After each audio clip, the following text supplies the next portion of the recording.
Greetings to you all. Grace and peace to you. Pastor John here, lead pastor of Mooresville Free Methodist Church, and it's my pleasure to welcome you back to the channel. Today I'm uploading a devotional for you since we are still not having our Wednesday night prayer meetings. This is something that I did last week, and I realized the devotional I uploaded last week was rather long, so I'm endeavoring to keep this one a little bit shorter. Also, like last week, the devotional I have for you today is inspired by a collection called Devotional Classics, which is edited by Richard Foster and James Bryan Smith. And the devotional I was looking at today is one entitled One True Devotion, which includes an excerpt from Introduction to the Devout Life, written by Francis de Sales. Francis de Sales was born into nobility in the late 16th century at the Castle de Sales, which is located in France. He went on to become a priest, a member of the Jesuit order, and in the early 17th century, he became the Bishop of Geneva. So let's go ahead and jump right in. In Introduction to the Devout Life, Francis de Sales addresses somebody who he calls Philotheia, which is a Greek word meaning lover of God. Now, I'm not sure that this was a real person. I believe this was just sort of a hypothetical person that de Sales was addressing. And the only reason I mention that is because you will hear that name in this excerpt I'm about to read. So de Sales writes these words: Genuine living devotion, Philotheia, presupposes love of God, and hence it is simply true love of God.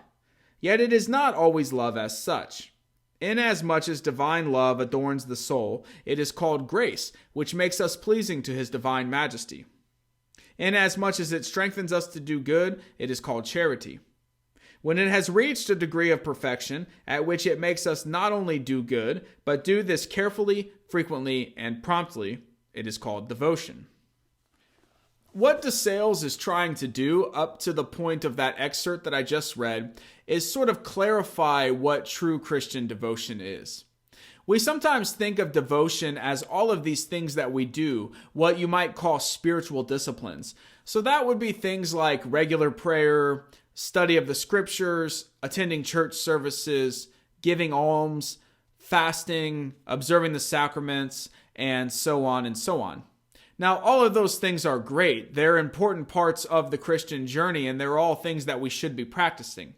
But they, in and of themselves, do not equal true devotion.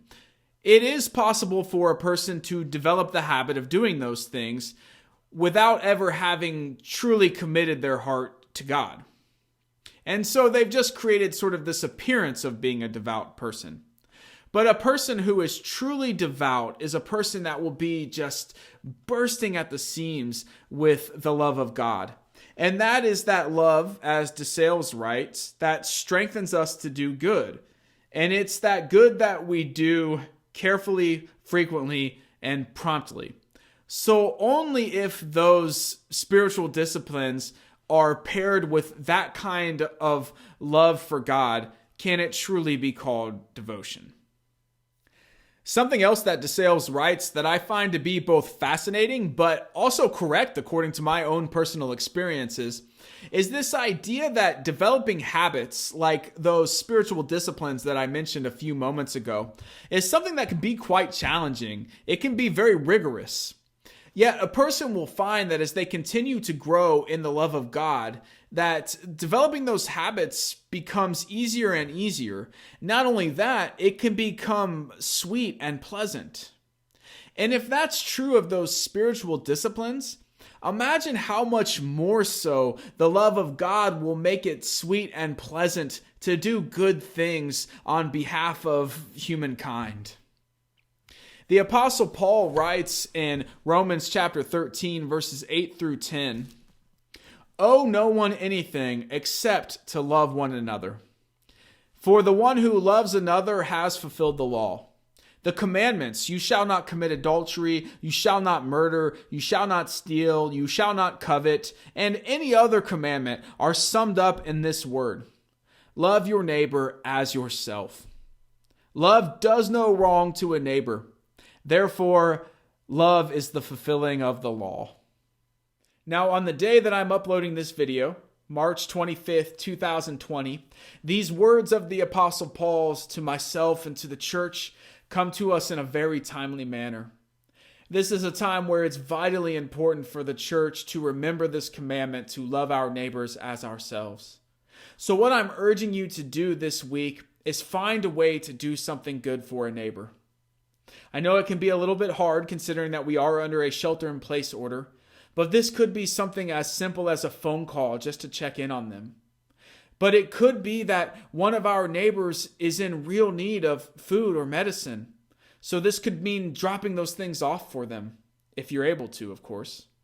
Now, if that is the case, we must exercise the proper precautions. Of course, practice social distancing, wash your hands frequently.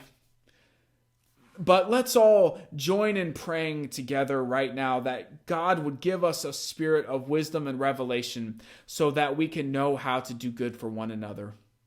In Jesus' name. And brothers and sisters, be sure to continue praying for one another.